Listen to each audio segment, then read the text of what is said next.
O que mais me atrapalha numa conversa em outro idioma é o receio de errar. Aí fica aquela conversa ridícula, perguntando a cada 10 segundos se tal palavra se diz assim mesmo, se a pessoa me entendeu. Isso acontece com você? Já aviso que o papo de hoje é dirigido para aqueles profissionais que já falam inglês com alguma fluência. Vamos receber dicas e ouvir histórias da Patrícia Ribeiro, professora, tradutora e intérprete na língua inglesa. Se você sente alguma insegurança em conversas informais, formais, apresentações e reuniões de negócio, quando escreve e-mails, ou tem certa dificuldade quando fala com estrangeiros que tem aquele acento difícil de entender, esse episódio é para você.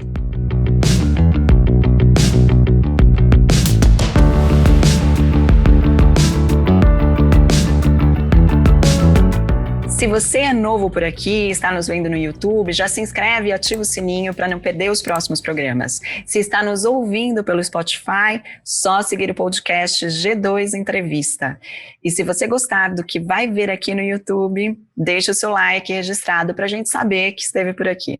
Começo avisando duas coisas aqui. Que você é minha professora de inglês, com quem eu pratico quinzenalmente conversação, listening, vocabulário, e que eu vou te chamar de Paty mesmo. Paty, vamos lá.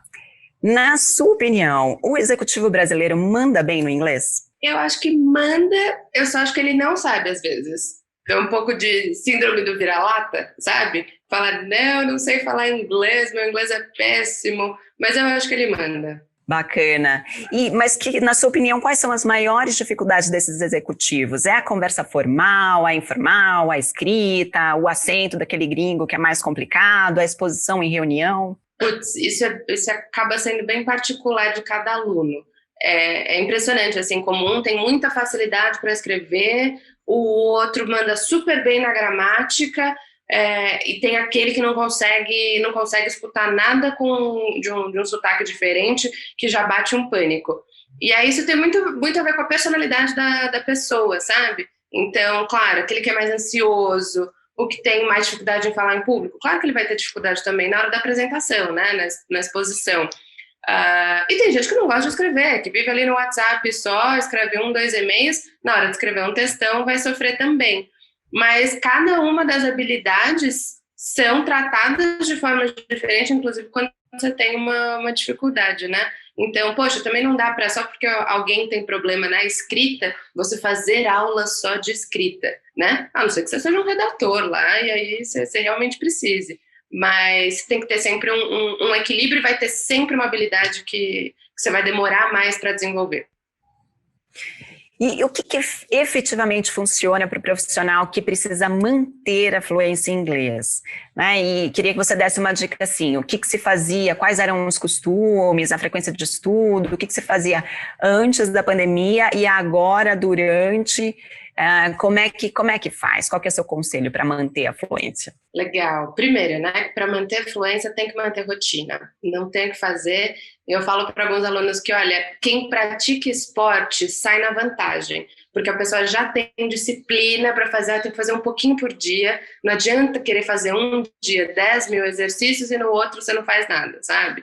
Então, ter a rotina e adicionar algo do inglês na sua vivência, então que seja, eu vou ler um blog, vou ler um jornal, vou ouvir um canal em inglês, vou ouvir um podcast. Poxa, às vezes você não está fazendo aula, não tem problema, mas se você conseguir ter um horáriozinho ali do seu dia em contato com a língua, isso já te garante não perder o ouvido, não perder vocabulário. E aí, vale assim, que nem eu falei, vale desde o programa de TV até você estar lendo um livro, literatura em inglês, vale qualquer coisa. Mas tem que ser algo que você goste, porque quando vira obrigação, aí você já fala, não, inglês é chato, inglês é difícil, porque é algo moroso, né? Demora pra gente adquirir língua. Então, se não for algo que você já faça no seu dia a dia, não aposta. Vai no que você sabe. Você gosta de ver futebol? Vai assistir futebol em inglês. Tenta 1 ou 2 vezes.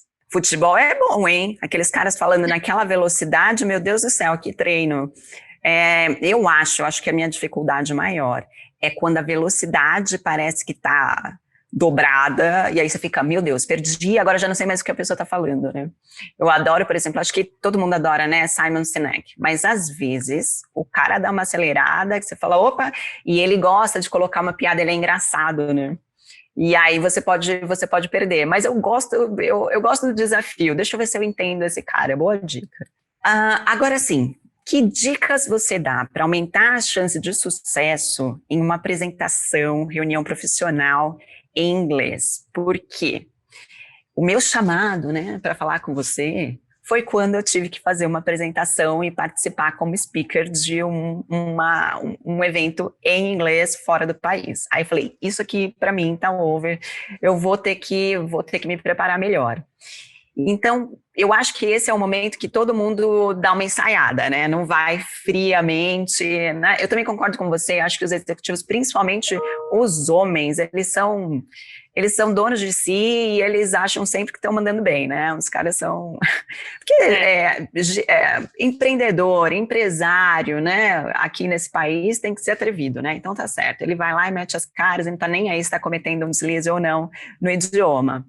Agora, na apresentação, na reunião em inglês, qual que é a sua dica?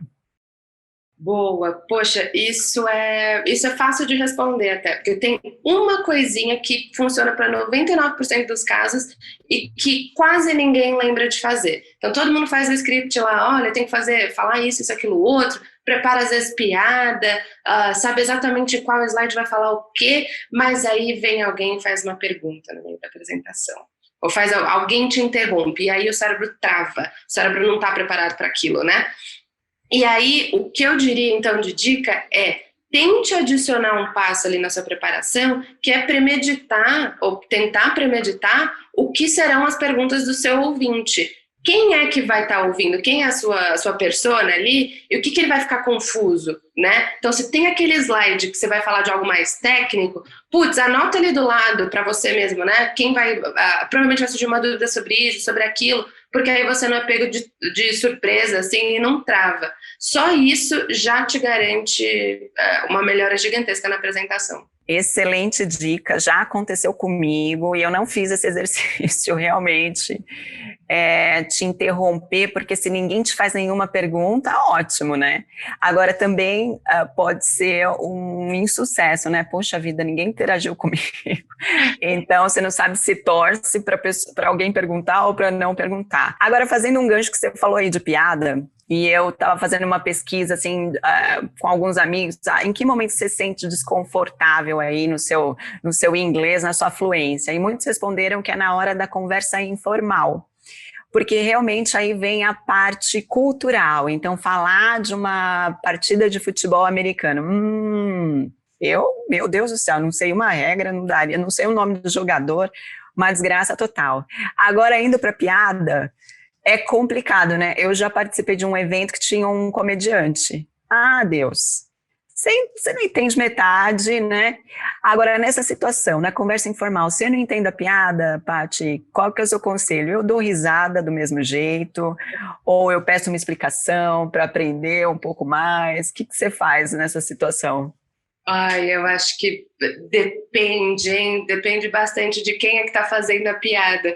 Porque, de fato, você tem um comediante no grupo, putz, se for perguntar tudo, pedir explicação, né, de tudo que ele tá falando, acabou a conversa.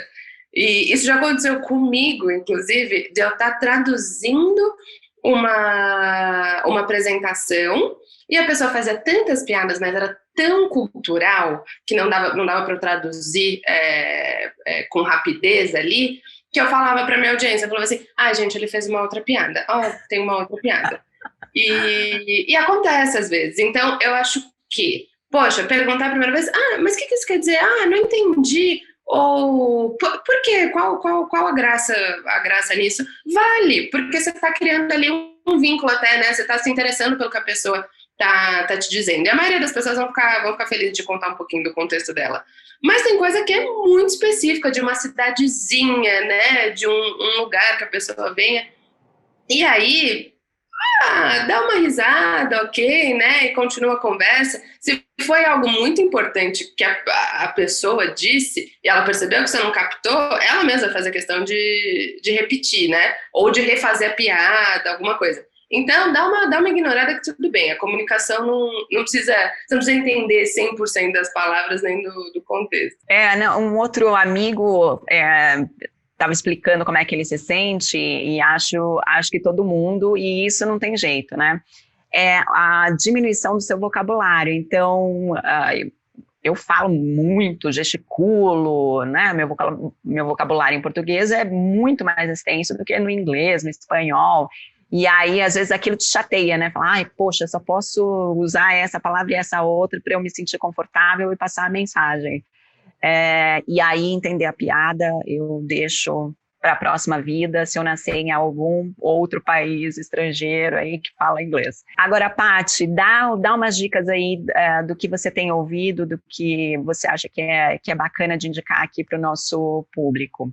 Um podcast, um livro, um vídeo, né? Um TED, conta aí. Tem dica pra caramba. Tem um canal no YouTube que geralmente quando eu mostro para algum aluno, abre a cabeça assim, falando, nossa, não acredito, tem sempre um conteúdo muito bom ali, que é de um professor que chama Gavin, o canal chama Small Advantages, e ele fala português, então ele entende a dificuldade, inclusive, que o brasileiro tem com o vocabulário em inglês. Então as dicas são super fáceis de entender, assim, e de gravar, sabe? Sabe aquela coisa, lembra de cursinho, professor de cursinho? Tinha uma didática muito mais envolvente? Eu acho que o Gavin tem essa didática no YouTube. E o último podcast que eu tava ouvindo, que eu falei assim, olha, isso aqui é legal também para os alunos, para deixar rolando, assim, por um tempo, e você ficar ouvindo, porque o áudio é muito bom, e o inglês é claro, é o podcast da Michelle Obama. Tá no Spotify, joga no Google também, eu não me lembro exatamente o nome, mas eu deixo aqui para vocês depois. Vale o treino, sabe? E o último, que eu acho que é o mais simples, todo mundo deve conhecer, se não conhece já deve ter ouvido falar, de um aplicativo que chama Duolingo. E, o método parece, às vezes, eu já ouvi aluno falar assim, mas parece tão bobo, sabe, as aulas, mas olha, é 5, 10 minutos por dia de Duolingo. Faz uma diferença, e aí você vai perceber isso nos meses posteriores, sabe? Vale a aposta, vale muito a aposta. Paty, você falou do podcast da Michelle Obama e tá lá na minha listinha, eu ainda não tinha ouvido, agora vou ouvir. Boa dica. Chegamos no final aqui do nosso episódio. Faz um encerramento, um fechamento, alguma coisa aí que a gente possa não ter falado e que você acha que julga ser útil aqui para nossa audiência, Paty. Olha, tem uma coisa que eu acho que nunca é demais falar. Aprender uma segunda língua, segunda, terceira que seja, mas aprender uma outra língua é um trabalho de formiguinha e tem que continuar sempre. Então, assim, a gente não vai ter o mesmo vocabulário em inglês como a gente tem em português, né? Se você já foi aprender inglês na vida adulta, você não vai ter o mesmo poder de argumentação de uma hora para outra. E não tem problema. A gente não pode se deixar desanimar em aprender a língua, aprender cultura, né, lá de fora, só porque a gente não consegue expor tudo que a gente quer. Vai com a ferramentinha, a caixa de ferramenta que você tem hoje em dia, que aí sim você vai melhorando e aprendendo como usar essas ferramentas que você já tem. Porque o nível de fluência é medido pela quantidade de vocabulário que você tem, né? Mas comunicação não se dá só por vocabulário. Então, poxa, às vezes é o seu jeito, às vezes é seu gesticular, né? Tem outras coisas aí que vão vender também, se você precisa vender sua ideia. Então, aposta no pouquinho que você tem e continue estudando, porque não pode parar. Boa. Paty, super obrigada pela sua participação, pelas dicas. Eu acho que vale a pena depois a gente deixar seu contato aqui também. Eu não sei como é que tá a sua agenda, você está sempre mega ocupada, mas se tiver um espacinho aí, de repente, de trocar mais algumas dicas aqui com a nossa audiência. Super obrigada pela participação. Espero você num próximo episódio para a gente falar, de repente, dos comentários aqui do nosso público. Obrigadão, Paty. Imagina, obrigada a vocês pelo espaço e pelo bate-papo. Você eu vejo daqui 15 dias na aula, né? Com lição de casa feita, treino feito. Sempre. Eu sou uma aluna exemplar. Ela tá falando isso, gente, porque eu faço a lição 15 minutos antes. Tá bom, tá confessado aqui. Eu vou melhorar, eu juro. Paty, um beijo, obrigada, viu? Beijo, obrigada. Espero que as dicas do programa sejam úteis para você. Comenta aqui quais são as suas dificuldades no idioma, que a gente segue a conversa. Nos encontramos então na próxima sexta-feira em um novo episódio do G2 Entrevista. Tchau!